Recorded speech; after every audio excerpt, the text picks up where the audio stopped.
اویسی حیدرآباد سے نکل کر یہاں پر بجنور میں اور نجیب آباد میں اس لیے نہیں آیا کہ میں اپنی تقریر کے ذریعے تم سے واہ حاصل کروں.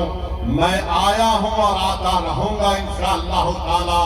یقیناً ہم بھی نہیں چاہتے کہ دوبارہ اتر پردیش میں بی جے پی کی سرکار بنے. میں نے پہلے بھی کہا اور آج بھی کہہ رہا ہوں کہ اگر کوئی ہم سے گٹھ بندھن کرنے تیار ہے بی جے پی کو روکنے کے لیے تو اسدالدین اویسی آدھے رستے تک پیدل چل کر آنے تیار ہے. ہم بھی نہیں چاہتے کہ دوبارہ بی جے پی کی سرکار یہاں پر بنے. مگر یاد رکھیے اگر آپ یہ سمجھتے ہیں کہ نہیں سمجھوتا نہیں ہوگا, تمہارا کام صرف ووٹ ڈال کر اپنے گھر میں جا کر خاموش بیٹھ جانا, تو میں ان سے کہنا چاہوں گا کہ اب ووٹ ڈالا جائے گا مگر ووٹ نیتا بنانے کے لیے استعمال ہوگا.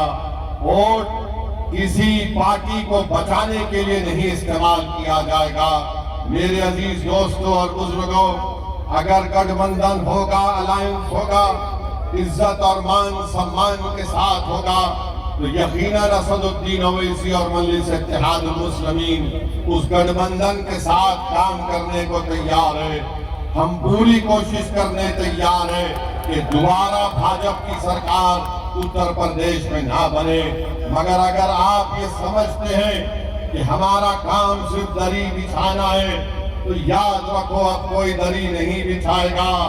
اب دری بچھانے کے دن ختم ہو چکے ہیں, چاہے وہ نوجوان ہو, چاہے وہ بزرگ ہو, یا ہماری عزتدار ماں اور بہنیں ہیں, وہ اس بات کو محسوس کر لیے ہیں کہ اب دری نہیں بچھائے گی, اب حق کی اور مان سمان کی لڑائی ہوگی. اب نیتا بنایا جائے گا, اب لیڈرشپ بنائی جائے گی, اور ایسا لیڈر بنایا جائے گا جو اتر پردیش کی ویدھان سبھا میں جا کر اندھا, گونگا اور بہرا بن کر نہ بیٹھے, بلکہ جب مسجدوں کو شہید کیا جا رہا ہے تو ان کو اپنی زمین کی آواز پر اس ویدھان سبھا کے در و دیوار کو ہلا کے رکھنا چاہیے تھا.